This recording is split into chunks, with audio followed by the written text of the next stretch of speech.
एक छोटा सा गांव, दो भूखे लोग और एक ऐसा गुरु मंत्र जो उन लोगों को रातों रात राजा बना सकता था या फिर उन्हें बर्बाद कर सकता था। आज हम साहित्य दीप पे आप सभी को एक ऐसी ही कहानी सुनाएंगे जिसका नाम है गुरु मंत्र, और इस कहानी को मुंशी प्रेमचंद जी ने लिखा है। तो आइए हम शुरू करते हैं इस कहानी को। घर के कलह और निमंत्रणों के अभाव में पंडित चिंतामणि ने चित्त में बैराग उत्पन्न हुआ और उन्होंने संन्यास ले लिया।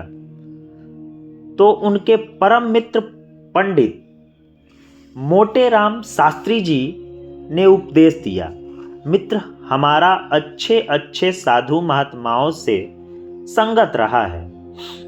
यह जब किसी भले मानस के द्वार पर जाते हैं तो गिड़गिड़ाकर हाथ नहीं फैलाते और झूठ मूठ आशीर्वाद नहीं देने लगते। नारायण तुम्हारा चोला मस्त रखे, तुम सदा सुखी रहो, यह तो भिखारियों का दस्तूर है। संत लोग द्वार पर जाते ही कड़कड़ाकर हाँक लगाते हैं, जिससे घर के लोग चौंक पड़े और उत्सुक होकर द्वार की ओर दौड़े। मुझे दो चार वाणियाँ मालूम है, जो चाहे ग्रहण कर लो। गुदड़ी बाबा कहा करते थे, मरे तो पांचों मरे। यह ललकार सुनते ही लोग उनके पैरों पर गिर पड़ते थे। सिद्ध बाबा की हाँक बहुत उत्तम थी, खाओ पियो चैन करो, पहनो गहना, पर बालाजी के सोटे से डरते रहना। नंगा बाबा कहा करते थे, दे तो दे, नहीं दिया दे, खिला दे पिला दे सुला दे। यह समझ लो कि तुम्हारा आदर सत्कार बहुत कुछ तुम्हारी हाँक के ऊपर है। और क्या कहूँ, भूलना मत, हम और तुम बहुत दिनों साथ रहे, सैकड़ों भोज साथ खाए। जिस न्योते में हम और तुम दोनों पहुँचते थे तो लोग डांट के एक दो पत्तल और उठा ले जाते थे। तुम्हारे बिना अब मेरा रंग ना जमेगा। ईश्वर तुम्हें सदा सुगंधित वस्तु दिखाएं। चिंतामणि को इन बाणियों में से एक पसंद आ गई। बोले, मेरे लिए कोई बाणी सोचो।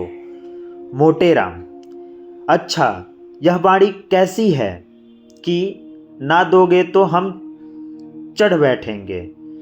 चिंतामणि, हाँ, यह मुझे पसंद है। तुम्हारी आज्ञा हो तो इसमें काट छाट करूं? मोटेराम, हाँ हाँ करो। चिंतामणि, अच्छा, तो इसे इस भांति से रखो, ना देगा तो हम चढ़ बढ़ेंगे। मोटेराम उछलकर, नारायण जानता है यह बाणी अपने रंग में निराली है। भक्ति ने तुम्हारी बुद्धि को चमका दिया है। भला एक बार ललकार कर कहो तो देखो कैसे कहते हो। चिंतामणि ने दोनों कान उंगलियों से बंद कर लिए और अपनी पूरी शक्ति से चिल्लाकर बोला, ना देगो तो चढ़ बैठूंगा।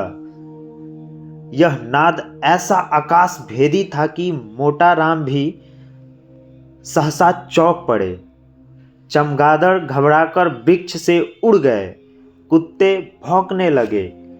मोटाराम, मित्र, तुम्हारी बाणी सुनकर मेरा तो कलेजा कांप उठा। ऐसी ललकार कहीं सुनने में ना आई। तुम सिंह की भांति गरजते हो। बाणी तो निश्चित हो गई, अब कुछ दूसरी बातें बताता हूँ, कान देकर सुनो। साधुओं की भाषा हमारी बोलचाल से अलग होती है। हम किसी को आप कहते हैं, किसी को तुम। साधु लोग छोटे बड़े, अमीर गरीब, बूढ़े जवान सबको तू कहकर पुकारते हैं। माई और बाबा का सदैव उचित व्यवहार करते रहना। यह भी याद रखो कि सादी हिंदी कभी मत बोलना, नहीं तो मरम खुल जाएगा। टेढ़ी हिंदी बोलना, यह कहना कि माई मुझको कुछ खिला दे, साधुओं की भाषा में ठीक नहीं है। पक्का साधु इसी बात को यूँ कहेगा, माई मेरे को भोजन करा दे, तेरे को बड़ा धर्म होगा। चिंतामणि, मित्र हम तेरे को कहाँ तक जस गावे, तेरे ने मेरे साथ बड़ा उपकार किया है। यो उपदेश देकर मोटे राम विदा हुआ। चिंतामणि जी आगे बढ़े तो क्या देखते हैं कि एक गाजे बाजे की दुकान के सामने कई जटाधारी महात्मा बैठे हुए गाजे के दम लगा रहे हैं। चिंतामणि को देखकर एक महात्मा ने अपनी जयकार सुनाई, चल चल जल्दी लेके चल, नहीं तो अभी करता हूँ बेकल।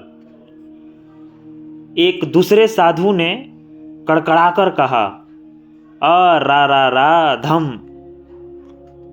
आए पहुँचे हम, अब क्या है गम। अभी यह कड़ाका आकाश में गुज ही रहा था कि तीसरे महात्मा ने गरजकर अपनी बाड़ी सुनाई, देश बंगला जिसको देखा ना भला, चटपट भर दे प्याला। चिंतामणि से अब ना रहा गया। उन्होंने भी कड़कड़ाकर कहा, ना देगा तो चढ़ बैठूंगा। यह सुनते ही साधु जनों ने चिंतामणि का सादर अभिवादन किया। तत्क्ष गाजे की चिलम भरी गई और उसे सुलगाने पर भार पंडित जी पर पड़ा। बेचारे बड़े असहज में पड़े। सोचा अगर चिलम नहीं लेता तो अभी सारी कलई खुल जाएगी। विवश होकर चिलम ले ली, किंतु जिसने कभी गाजा ना पिया हो वह बहुत चेष्टा करने पर भी दम नहीं लगा सकता। उन्होंने आंखें बंद करके अपनी समझ में तो बड़े जोर से दम लगाया। चिलम हाथ से छूटकर गिर गई, आँख निकल आई, मुंह से पिचकुल निकल आया, मगर ना तो मुंह से धुआं के बादल निकले ना चिलम ही सुलगी। उनका यह कच्चापन उन्हें साधु समाज से वंचित करने के लिए काफ़ी था। 2-3 साधु झल्लाकर आगे बढ़े और बड़ी निर्दयता से उनका हाथ पकड़कर उठा दिया। एक महात्मा, तेरे को धिक्कार है। दूसरे महात्मा, तेरे को लाज नहीं आती, साधु बना है मूर्ख। पंडित जी लज्जित होकर समीप के एक हलवाई की दुकान के सामने जाकर बैठे और साधु समाज ने खजड़ी बजा बजा कर यह भजन गाना शुरू किया। माया है संसार सावलिया, माया है संसार, माया है संसार सावलिया, माया है संसार। धर्म सभी कुछ मिथ्या, यही है ज्ञान व्यापार सांवलिया, माया है संसार। गाजे भंग को वर्जित करते हैं उन पर धिक्कार सांवरिया, माया है संसार सांवरिया, माया है संसार। तो ये थी पूरी कहानी। आप लोगों को इस साहित्य दीप चैनल पर ये कहानी कैसी लगी कमेंट बॉक्स में अपनी राय दीजिएगा, और ऐसी ही कहानियाँ सुनने के लिए प्लीज़ चैनल को सब्सक्राइब कर लीजिएगा। धन्यवाद।